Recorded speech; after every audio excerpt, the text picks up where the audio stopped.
La crise migratoire aux frontières de l'Europe bat son plein, les efforts diplomatiques s'intensifient, mais sur le terrain, la souffrance de 3 à 4 000 migrants confrontés à des températures glaciales avec peu ou pas de nourriture suscite l'inquiétude. Au moins 10 personnes sont mortes ces dernières semaines, dont 7 sur le sol polonais, selon le quotidien Gazeta Wyborcza. Et les deux parties campent sur leur position. L'Union européenne accuse le Bélarus d'être responsable d'un trafic de vies humaines en attirant des migrants désespérés à la frontière polonaise. Le Bélarus rejette ces allégations et accuse les Européens de bafouer les droits de l'homme. La chancelière allemande Angela Merkel a demandé au président russe d'user de son influence sur le Bélarus. J'ai eu le président russe Vladimir Poutine au téléphone aujourd'hui et je lui demandais d'agir auprès du président Loukachenko, car les gens sont utilisés ici. Ils sont pour ainsi dire victimes d'une politique hostile aux êtres humains.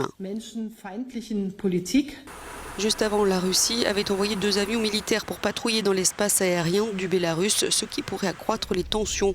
Moscou a accusé la Pologne de provoquer la crise en renforçant la sécurité de ses frontières et proposé à Bruxelles d'aider financièrement le Bélarus, comme cela a été le cas pour la Turquie. La Commission européenne marche sur un fil, prise entre les sanctions infligées au Bélarus et les besoins humanitaires des migrants pris au piège. Nous allons examiner la possibilité de sanctionner les compagnies aériennes qui facilitent le trafic d'êtres humains vers Minsk et ensuite vers la frontière entre l'UE et le Bélarus.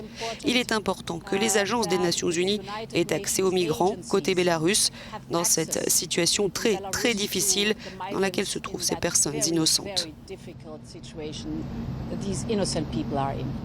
Et même si les Européens se montrent divisés sur le financement de clôtures à nos frontières, la Commission ne veut pas entendre parler de bâtir des murs alors que celui de Berlin est tombé il y a 32 ans seulement.